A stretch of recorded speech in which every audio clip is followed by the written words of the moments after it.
धारा 498A किस प्रकार से इसका दुरुपयोग हो रहा है, मिसयूज हो रहा है, और उसके बाद में कई सारे जजमेंट मैं पहले भी आपसे बात कर चुका हूं। डिस्चार्ज का एप्लीकेशन कैसे देना है उसके बारे में बात हो चुकी है। इस पर्टिकुलर वीडियो में मैं आपसे बात करूंगा एक महत्वपूर्ण जजमेंट जो कि है Chandrabhan versus state. Honourable court ने एक गाइडलाइन इशू की और गाइडलाइन के हिसाब से कहा कि किस प्रकार से जो सेक्शन 498A है उसका मिसयूज प्रिवेंट किया जा सके, रोकथाम लगाई जा सके। सबसे पहली गाइडलाइन कि हर किसी केस में जहां पर महिला पुलिस थाने पहुंच जाए, वाइफ पुलिस स्टेशन पहुंच जाए, एफआईआर दर्ज कराने की कोशिश की, ऐसी एफआईआर दर्ज ना की जाए। दूसरा, पुलिस जो अथॉरिटी है, क्योंकि सेक्शन 498A से संबंधित जो शिकायत दर्ज करनी है वो पुलिस को करनी है, तो उस पर्टिकुलर काम को करने के लिए सबसे पहले प्रॉपर जो कंप्लेंट है उसकी स्क्रीनिंग करे, अच्छे से देखे, अगर सुटेबल लगता है, रीजनेबल लगता है, तभी उस आवेदन को लेकर के आगे कार्यवाही के लिए प्रेषित करे या भेजे। दूसरा, कोई भी एफआईआर होगी तो उसमें अगर 498A या 406 आईपीसी का कंटेंट है तो जब तक कि डीसीपी या एडिशनल डीसीपी की परमिशन ना हो, डेप्यूटी कमिश्नर ऑफ पुलिस की, तब तक एफआईआर ना दर्ज की जाए। मतलब ये तीन तो महत्वपूर्ण बातें मैंने आपको बता दी। और इसके साथ ही साथ जब कभी भी पुलिस एफआईआर दर्ज कराएगी तो पुलिस बाउंड है कि एक रीजनेबल सेटलमेंट दोनों ही पार्टीज के बीच में करवाने की कोशिश करेगी, चाहे वो स्त्री धन से संबंधित है या डावरी से संबंधित है या आर्टिकल से संबंधित है या रिटर्न कुछ गिफ्ट आर्टिकल से उससे संबंधित है। तो जो भी शिकायत करता है या याचिका करता है, जो महिला है, जो वाइफ है, उसकी शिकायत का निराकरण करते समय वो सेटलमेंट कराने की कोशिश करेगी और जो भी स्त्री धन या डावरी या आर्टिकल्स या ऑर्नामेंट्स है उसको लेकर के एक सुटेबल वो पहले काउंसलिंग करेगी, मीडिएशन करेगी और अगर उचित लगता है उसके बाद ही एफआईआर दर्ज की जा सकेगी।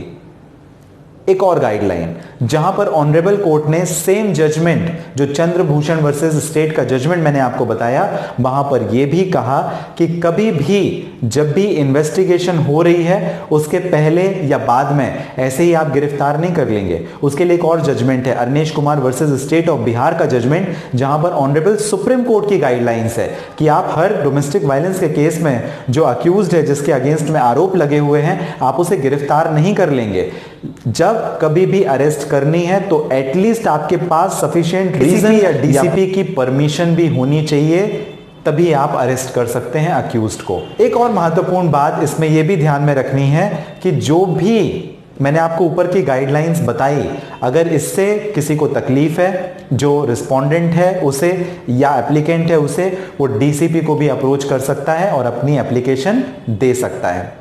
अब मैं आपको बता देता हूं कि एक महत्वपूर्ण judgement Sushil Kumar Sharma versus union of India and others का जजमेंट ऑनरेबल सुप्रीम कोर्ट ने स्पेशली 498 406 आईपीसी के बारे में कहा कि ये जो धाराएं हैं वो इस वजह से थी कि क्योंकि डावरी, हमारे जो भारतीय समाज है वहां पे डावरी यानी दहेज बहुत ज्यादा लिया या दिया जाता था, तो उसको प्रिवेंट करने के लिए धारा लेकर के आई गई कि आप लड़की या बहू के साथ में मारपीट ना करें, उसे मेंटल या फिजिकल टॉर्चर ना करें, उसे परेशान ना करें डावरी के लिए। तो एक प्रिवेंटिव मेजर के तौर पर इसे लेके आया गया था कि थ्रेट ना हो डावरी से संबंधित महिला को, लेकिन इसको एज अ वेपन दुरुपयोग होना शुरू हो गया। इसके साथ ही साथ में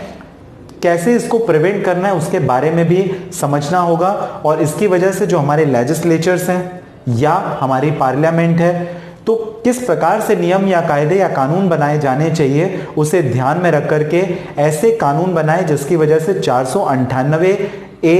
या 3/4 डावरी प्रोहिबिशन एक्ट जैसे कानून या डोमेस्टिक वायलेंस एक्ट का दुरुपयोग ना हो सके, उपयोग हो, दुरुपयोग ना हो, उससे संबंधित क्या नियम बनाए जा सकें उसके बारे में हमारे लेजिस्लेचर और पार्लियामेंट को ध्यान देना चाहिए, जिसकी वजह से अननेसेसरी जो विमेन है, जो महिला है, उसे टॉर्चर भी ना हो, उसकी डेथ भी ना हो,